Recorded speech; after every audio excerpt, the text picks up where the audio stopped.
एक बूढ़ा लकड़हारा जंगल में लकड़ियां काट रहा था कि अचानक उसे बहुत प्यास लग गई। उसने चारों तरफ देखा लेकिन कहीं पानी नहीं दिखा। प्यास की तीव्रता बढ़ने लगी तो वह पानी की तलाश में निकल पड़ा। काफी देर चलने के बाद उसे एक छोटा सा तालाब दिखाई दिया।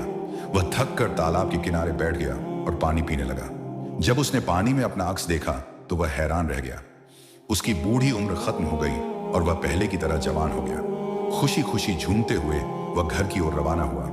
घर पहुंचकर जब उसकी बूढ़ी पत्नी ने उसे देखा तो हैरानी से बोली, तुम कौन हो? मेरा पति कहाँ है? लकड़हारे ने मुस्कुराकर पूरा माजरा सुनाया और तालाब के पानी का रहस्य बता दिया। यह सुनकर पत्नी के दिल में लालच जाग उठी। वह बोली, मैं भी जवान होना चाहती हूँ, मुझे वह जगह बताओ। लकड़हारे ने कहा, पहले खाना खा लेते हैं, फिर दोनों साथ चलेंगे। मगर पत्नी नहीं मानी और जिद करने लगी। आखिरकार लकड़हारा मजबूर होकर तालाब की जगह बता दिया। पत्नी अकेले ही तालाब की तलाश में निकल पड़ी। काफी देर भटकने के बाद वह तालाब तक पहुंच गई। तालाब को देखकर उसकी आंखें चमक उठी। वह किनारे बैठ गई और पानी पीने लगी। कुछ देर बाद जब उसने अपना अक्स देखा तो वह बिल्कुल जवान हो गई थी।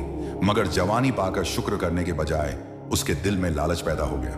वह सोचने लगी, अगर थोड़ा सा पानी मुझे जवान बना सकता है तो ज्यादा पानी पीने से मैं हमेशा जवान रहूंगी। यह सोचकर उसने फिर से पानी पीना शुरू कर दिया। जल्दी ही उसका शरीर अजीब तरह से बदलने लगा। वह छोटी होती गई और आखिरकार इतनी छोटी हो गई कि तालाब के पानी में गायब हो गई, जैसे तालाब ने उसे निगल लिया हो। उधर लकड़हारा बहुत देर तक अपनी पत्नी का इंतजार करता रहा। जब वह वापस नहीं आई तो वह खुद तालाब की ओर चल पड़ा। वहां पहुंचकर उसे केवल अपनी पत्नी का दुपट्टा ही मिला। लकड़हारे की आंखों से आंसू बहने लगे। उसने समझ लिया कि उसकी पत्नी की लालच ने उसकी जान ले ली। लकड़हारा चुपचाप घर लौट आया और दोबारा कभी उस तालाब पर नहीं गया।